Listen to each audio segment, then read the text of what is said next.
우리 잘 알려져 있는 그 리더십 우리 교재 중에 보면 성공하는 사람들을 위한 7가지 습관이라는 책이 있습니다. 스티븐 코비라는 분이 지은 책인데요.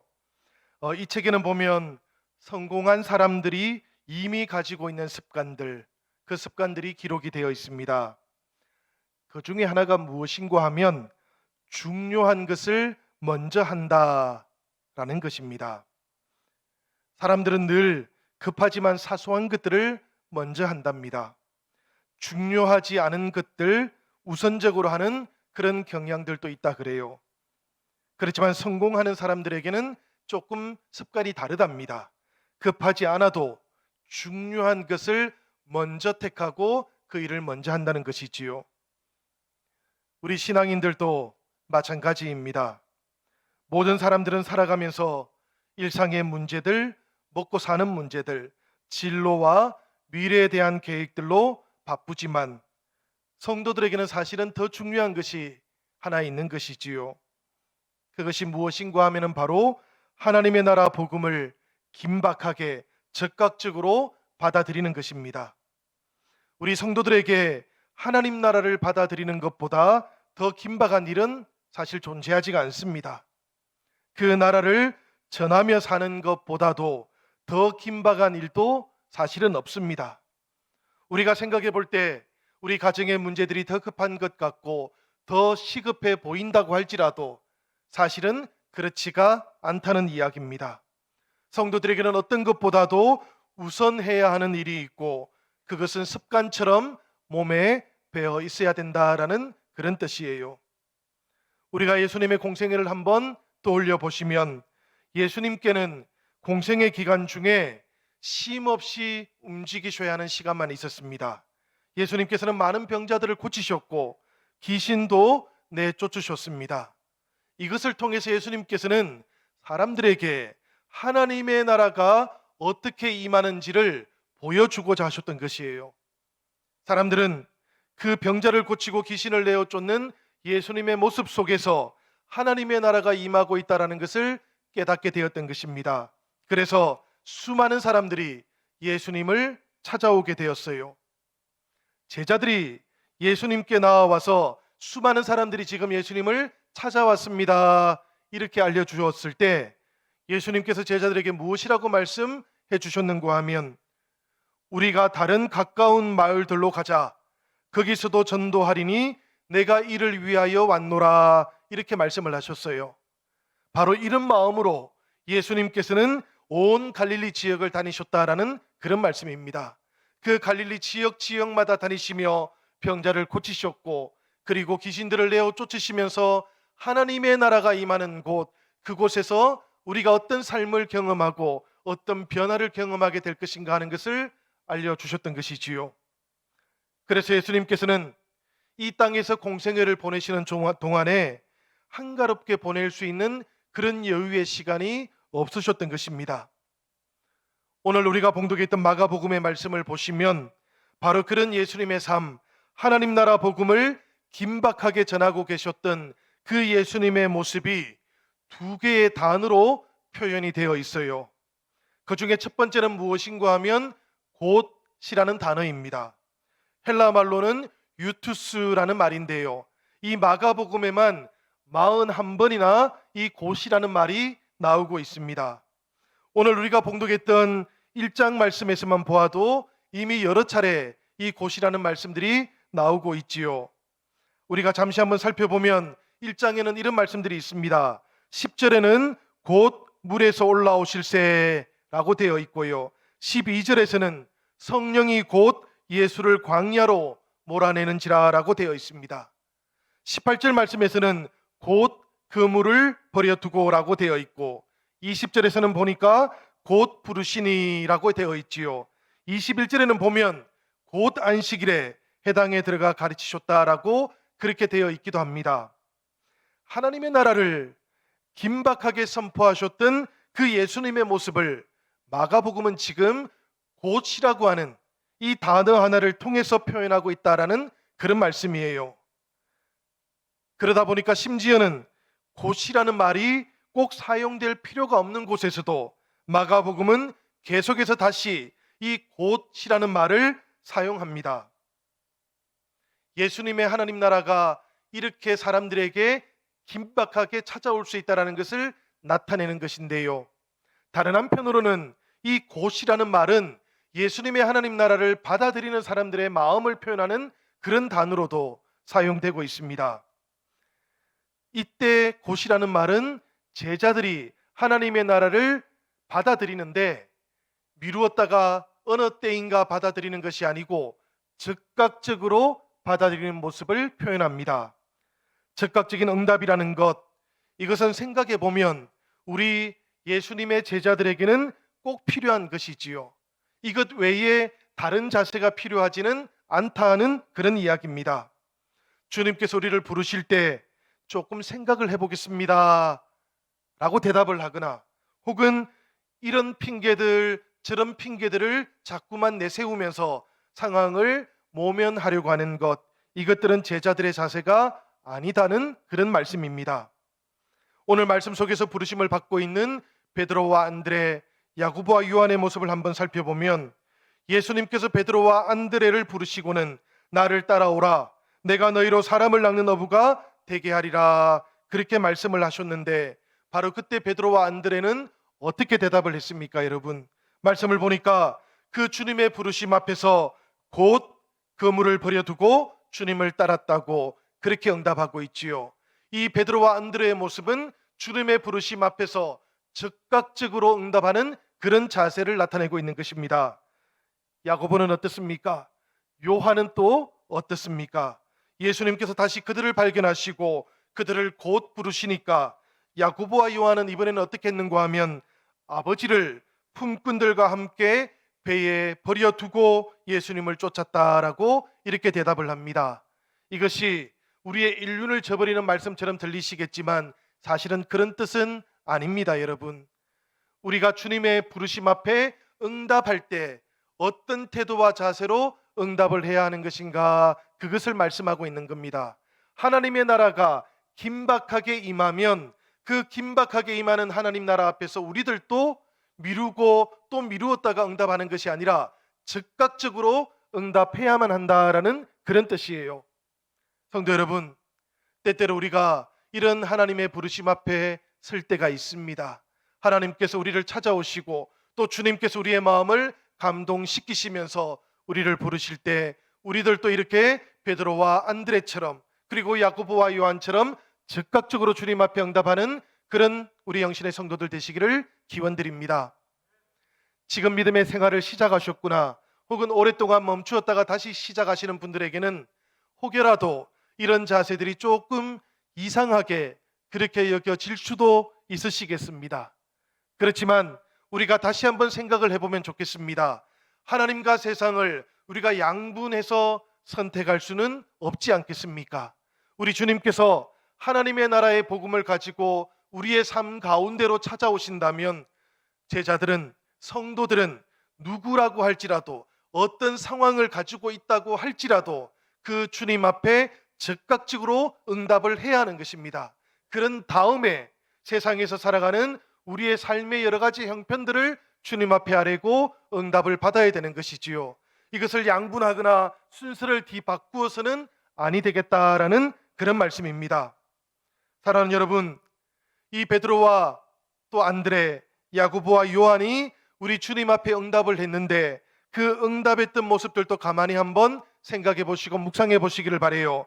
성경의 말씀을 보면 우리 주님께서 제자들을 부르실 때에도 그렇고요, 또 제자들이 예수님의 그 부르심에 응답하면서 뒤따를 때에도 그렇습니다마는 어떤 조건도 어떤 상황도 나오지가 않습니다. 우리 주님께서는 제자들을 발견하자마자 그들을 부르셨어요. 그리고 부르심을 받은 제자들은 어떤 이유라든지 설명도 없이 즉각적으로 순종하고 있습니다. 처음 만났을 때 주님의 느낌이 어떠했는지, 처음 제자들을 보았을 때 그 제자들의 모양이 어떠했는지, 이런 것들을 성경은 하나도 기록하지를 않는 거예요. 이것은 생략된 것이겠지요. 이런 생략의 기법들을 통해서 이 마가복음은 우리들에게 제자가 된다라는 것, 이것이 어떤 태도와 어떤 자세를 요구하는지를 아주 분명하게 알려주고 있는 것입니다. 사실은 여러 가지 상황들이나 여러 가지 조건들을 다 빼놓고 오직 주님께서 부르시면 즉각적으로 응답하는 것, 이것만이 제자되는 첫 번째 단계다라는 것, 이것을 우리들에게 아주 분명하게 알려주고 있는 것이지요. 우리가 주님의 음성을 듣고 주님 앞에 응답하고자 하신다면 성도 여러분, 오늘 이 시간에도 우리가 주님 앞에 마음을 활짝 열고 즉각적으로 순종해 보시기를 바랍니다. 이미 주님을 우리의 마음속에 깊이 받아들이셨지만 다시 한번 이 주님의 부르심 앞에 마음을 활짝 열고자 결단해 보시기도 바랍니다. 우리 주님 찾아오시고 우리의 마음을 변화시키시고 이 코로나의 시대 가운데에서도 주님과 함께 믿음의 길을 걸어갈 수 있도록 인도해 주실 것입니다. 우리가 요한복음 4장의 말씀을 보면 사마리아 여인이 나오지요. 이 사마리아 여인은 예수님을 만났던 사람입니다. 그리고 대화를 하다가 예수님으로부터 복음을 전해 듣게 되었어요. 예수님께서 그리스도시다라는 것, 이것을 깨닫게 되었는데 그러자마자 그녀가 보여주었던 행동이 하나 있습니다. 그것이 무엇인가 하면 들고 왔던 물동이를 당장 버려버리는 것이었습니다. 그 물동이를 당장 버렸던 이유가 무엇인가 살펴보니까 이 여인의 목적과 삶의 의미가 달라져 버린 것이에요. 예수님께서 그리스도시다 라는 것을 발견하고 나니까 이제 그녀는 마을에 있는 사람들이 생각이 났던 것입니다. 그들에게도 주님을 알려주어야 되겠다라는 생각이 찾아왔던 것이지요. 그래서 물을 깃기 위해서 들고 왔던 그 물동이는 버려두고 자신은 마을을 향해 급히 뛰어갔던 것입니다. 사실 그 마을에 갔다 왔던 사람들이 있지요. 누군가 하면 음식을 구하기 위해서 사마리아 마을에 다녀온 제자들입니다. 그 제자들은 그 사마리아 마을에 갔다 와서 음식은 구해왔어요. 그렇지만 그 마을에 가서 주님의 복음을 전한 사람들은 한 사람도 없었습니다. 그렇게 음식만 가지고 돌아와서 보니까 사마리아 여인이 예수님과 대화를 나누고 있는 것을 보게 되었는데 제자들 가운데 어느 누구도 말을 걸지 못했던 것이지요. 예수님께서는 그 제자들을 바라보시면서 이 한마디를 던지셨습니다. 너희는 넉 달이 지나야 추수할 때가 이르겠다 하지 아니하느냐? 그러나 나는 너희에게 이르노니 너희 눈을 들어 밭을 보라. 희어져 추수하게 되었도다. 우리 주님께는 사람들의 모습이 다르게 보인다라는 그런 말씀입니다. 예수님께서는 사람들의 마음을 보시고 사람들의 영혼을 살펴주신다라는 것이지요. 생각해 보면 사마리아 사람들은 유대인들에게는 복음이 전해지기까지는 오랜 시간이 걸릴 것이다, 이렇게 생각이 들었던 것 같습니다. 제자들은 그래서 한 사람에게도 주님의 복음을 아직 전하지 않고 있었던 것이지요. 그런데 사마리아 여인을 만났고 이 여인을 통해서 주님의 복음을 전해 들었던 사마리아 사람들, 그들은 주님을 찾아 뛰어오는 동안 그들의 마음이 활짝 열려져 있었던 것입니다. 그리고 그들을 향해서 주님께서는 복음의 말씀을 선포해 주셨던 것이지요. 성도 여러분, 주님의 부르심 그 앞에서 우리들은 어떤 모습으로 오늘 예배를 드리고 있는지, 일상의 삶은 또 어떻게 살아가고 있는지 오늘 돌아볼 수 있으시기를 기원드립니다. 핑계를 대고 머뭇거리지 않는 그런 성도들 되시기를 기원합니다. 지금 주님께서 찾아오시면 지금 응답해야 해요. 내일 하지요, 또 내일 하지요, 이렇게 머뭇거리지 않는 성도들 되시기를 바랍니다. 제자됨의 의미라는 것, 이것을 생각해 보시면 즉각적으로 순종하지 않는 것, 이것은 사실은 하나님께 대해서 우리가 불순종하는 겁니다. 순종을 내일로 미루고 또 미루는 것, 이것도 주님의 눈으로 바라보면 불순종하는 것이에요. 이것은 마치 군대에서 명령이 떨어지고 나면 즉각적으로 순종해야지 거부하면 불순종하는 것과 똑같습니다. 하나님의 나라가 아주 긴박하게 우리의 삶 가운데 임하면 우리들도 변명하거나 미룰 수가 없는 것이지요. 여러분, 우리의 인생이 참 짧지 않습니까? 역사를 생각해 보면 꽤 긴 역사를 우리가 가지고 있지만 그 긴 역사를 다 살아가고 있는 사람들은 한 사람도 존재하지를 않습니다. 우리들은 자신의 인생만 살아가는 것이지요. 그리고 우리의 인생들은 아주 짧습니다. 그 짧은 시간들 속에서 주님께서 찾아오시는 것이지요. 그리고는 하나님의 나라의 그 복음을 전해 주실 때 우리가 바로 그 시간을 소중하게 여겨야 되는 것입니다. 그리고 그 시간에 주님을 향해서 마음 문을 열어야 되는 것이지요. 그렇게 우리가 주님을 향하여 마음을 열고 순종하면 주님께서 사랑하는 성도들을 통해서 마음 문이 열려있는 지체들을 통해서 하나님의 나라가 풍성하게 임할 수 있도록 역사해 주시는 것입니다. 오늘 말씀 속에는 보면 이 곧이라는 단어 외에도 또 하나의 단어가 등장합니다.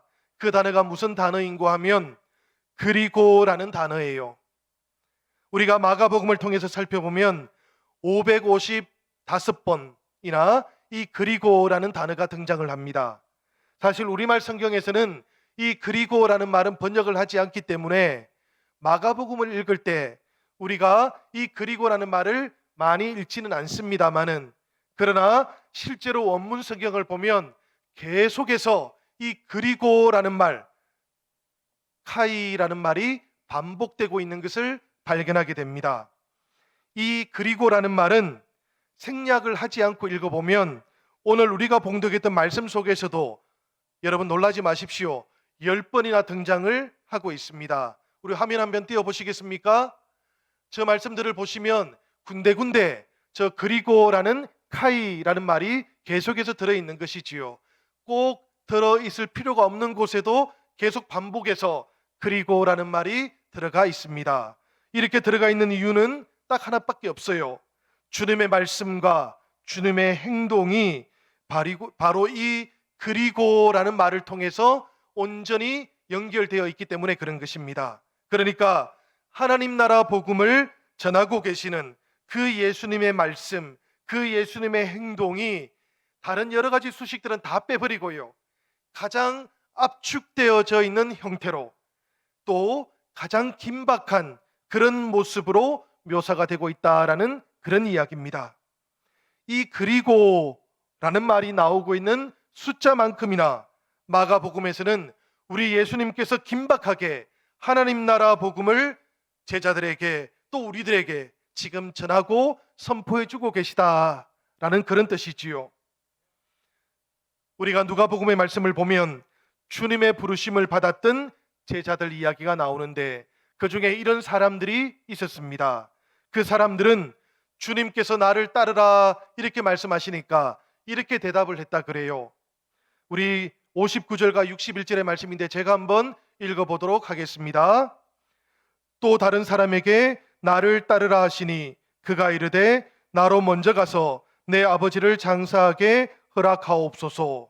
또 다른 사람이 이르되 주여 내가 주를 따르겠나이다마는 나로 먼저 내 가족을 작별하게 허락하소서.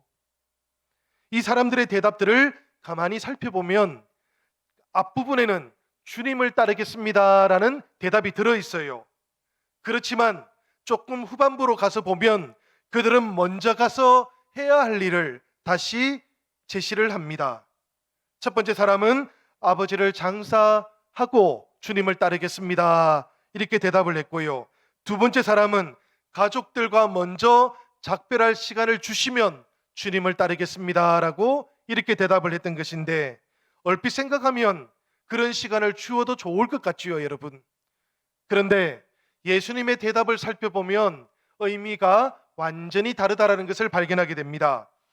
주님의 뒤를 따르겠지만 먼저 아버지께서 돌아가실 때까지는 저에게 시간을 주십시오, 기다려 주십시오라고 첫 번째 사람은 그렇게 요청을 했던 것입니다. 두 번째 사람은 주님을 따르겠습니다마는 가족들의 허락을 먼저 얻을 수 있도록 시간을 주십시오라고 그렇게 요청을 했던 것이에요. 그러다 보니까 주님의 대답이 아주 단호하십니다. 60절 말씀 그리고 62절의 말씀 우리 다 같이 한번 읽어보도록 하겠습니다. 같이 읽겠습니다. 이르시되 죽은 자들로 자기의 죽은 자들을 장사하게 하고 너는 가서 하나님의 나라를 전파하라 하시고, 예수께서 이르시되 손에 쟁기를 잡고 뒤를 돌아보는 자는 하나님의 나라에 합당하지 아니하니라 하시니라. 성도 여러분, 손에 쟁기를 잡은 채로 뒤돌아보면 그 땅이 어떤 모습을 하겠습니까? 당연히 엉망진창이 되고 말지요. 예수님께서 이렇게 대답하셨던 이유는 주님을 따르겠습니다라고 대답하면서도 조건을 달았던 사람들, 그들의 마음속에 틈이 있었기 때문이에요. 따르겠다 이렇게 대답은 했지만 마음이 여전히 망설이고 있었다라는 그런 이야기입니다. 염려가 있었고 근심이 있었다라는 이야기고, 여전히 두고 왔던 세상에 대한 미련이 남아 있었다라는 그런 뜻입니다. 그렇게 미련이 남아 있으니까 쟁기를 잡고 있으면서도 뒤를 자꾸만 돌아보게 되어 있는 것이지요. 그래서 그들은 실제로는 주님께 이렇게 대답을 했던 것입니다. 주님, 제가 주님을 따르겠습니다. 그러나 지금은 아닙니다. 지금은 저에게 할 일이 많이 남아 있습니다. 지금 직장 생활을 시작했습니다. 지금 바빠졌습니다. 지금은 제가 할 수 없으니 주님 조금만 기다려 주십시오라고 이렇게 요구를 했던 것이지요. 우리 주님께서 그들을 향해서 손에 쟁기를 잡고 뒤를 돌아보는 사람이라고 불렀던 이유가 바로 여기에 있는 것입니다. 하나님 나라는 이렇게 염려하고 뒤돌아보는 사람들과는 어울리지가 않기 때문이에요. 왜 그런가 하면 하나님 나라는 긴박하기 때문에 그렇습니다. 하나님 나라는 시간이 없는 우리 인생 가운데 지금 찾아오고 있기 때문에 그런 겁니다. 이 지금을 놓쳐버리고 나면 언제 다시 그 주님의 음성 앞에 응답할 수 있을지 우리가 알지 못하기 때문에 그런 것입니다. 그래서 성도 여러분, 오늘 이 말씀을 우리가 묵상하면서 쟁기를 붙잡고 뒤돌아보지 않을 수 있기를 기원드립니다.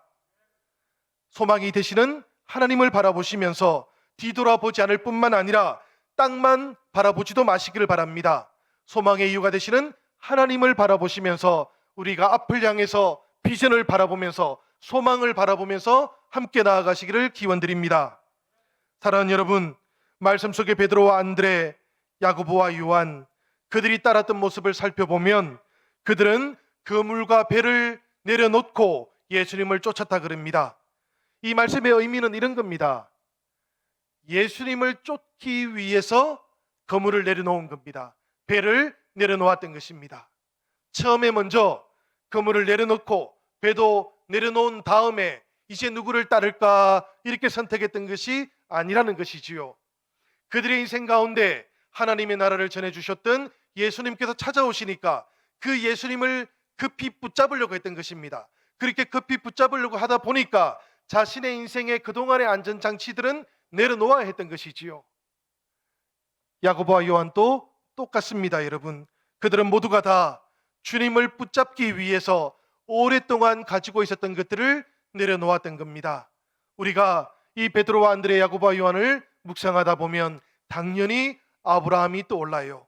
하나님의 부르심을 받았던 그 아브라함은 온전히 하나님께서 너는 너의 본토 친척 아비 집을 떠나서 내가 내게 지시할 땅으로 가라는 그 부르심에 응답을 합니다. 그렇게 응답했던 마음이 바로 베드로와 안드레와 야고보와 요한의 마음과 똑같다는 그런 이야기지요. 그들은 모두가 다 자신들의 안전을 보장해 주었던 그 도구들, 그 장치들을 다 내려놓았습니다. 왜 내려놓았습니까, 여러분? 하나님을 붙잡기 위해서 내려놓았던 것이고 우리 주님을 붙잡기 위해서 내려놓았던 것입니다. 오랫동안 자신의 안전장치로 작동했던 것들을 붙잡으면서 또 주님을 붙잡는 그런 길은 존재하지 않는다는 그런 이야기지요. 성도 여러분, 오늘 이 베드로와 안드레, 야고보와 요한의 이 모습들을 바라보면서 우리들도 주님 앞에서 온전히 제자의 길을 걸어간다면 내가 주님을 붙잡기 위해서 내려놓았던 것들은 어떤 것들이 있는지를 오늘 돌아볼 수 있기를 기원드립니다. 내가 가지고 있는 모든 것들, 내 욕심들을 내려놓아야 우리가 주님과 함께 주님의 길을 아름답게 걸어갈 수 있게 되는 것이지요. 예수님 가시는 곳 우리도 함께 가야 하기 때문입니다. 예수님께서 머물러 계시는 곳 우리들도 함께 머물러야 하기 때문에 그렇습니다. 예수님께서 가시는데 우리들은 머물러 있다면 이것은 제자된 길이 아닌 것이지요. 우리 예수님께서 머물러 계시는데 나는 고집을 부리면서 계속 앞으로 나아가고 있다면 이것도 제자된 모습은 아닌 것입니다. 예수님께서 기도하고 계시다면 우리도 기도해야만 하는 것입니다. 기도가 끝나고 예수님께서 일하기 위해서 일어서신다면 우리도 함께 일어서야 제자된 모습을 온전하게 우리가 나타내는 것이지요. 성도 여러분, 이것이 바로 예수님께 마음을 맞추는 방식입니다. 이런 것이 바로 예수님께 뜻을 맞추는 방식이기도 한 것이지요. 오늘 성경의 말씀을 보니까 이것을 가리켜서 자기를 부인하는 것이다 라고 표현하고 있고, 자기 십자가를 지고 주님을 따르는 것이다 라고 이렇게 표현하고 있는 것입니다. 성도 여러분, 제자의 길을 걸어간다라는 것, 이것은 늘 이렇게 주님과 보폭을 맞추는 것이고 주님과 방향도 맞추는 것입니다. 그래서 독일어에서는 이 제자로 살아가는 것을 나폴게라고 그렇게 부르는데, 그 뜻이 무엇인가 하면 주님 뒤를 따라가는 삶이다 라는 그런 뜻이에요. 앞서가지 않습니다. 뒤처지지도 않습니다. 주님과 보폭을 맞춥니다. 주님과 함께 살아가는 삶인 것입니다. 예수님은 자꾸만 내 인생 가운데 혹여라도 사라지고 있으시다면, 그리고 그 자리를 자꾸만 다른 것으로 채우고 있다면 오늘 이 시간 주님 앞에서 다시 한번 우리의 마음과 우리의 결단을 새롭게 하시기를 기원드립니다. 자꾸만 다른 곳을 바라보시거나 자기 생각이 중요하게 여겨진다면 그때에도 우리 주님을 바라볼 수 있기를 바랍니다. 성도 여러분, 우리 주님께서는 우리들의 선한 목자가 되십니다. 주님이 선한 목자가 되신다는 이 말씀은 우리가 주님의 양들이다라는 그런 뜻이에요. 양들은 목자를 떠나지 않습니다. 양들이 목자를 떠나지만 않으면 그 양들은 늘 푸른 초장으로 인도함을 받습니다. 쉴만한 물가로 인도함을 받게 된다라는 그런 뜻이에요.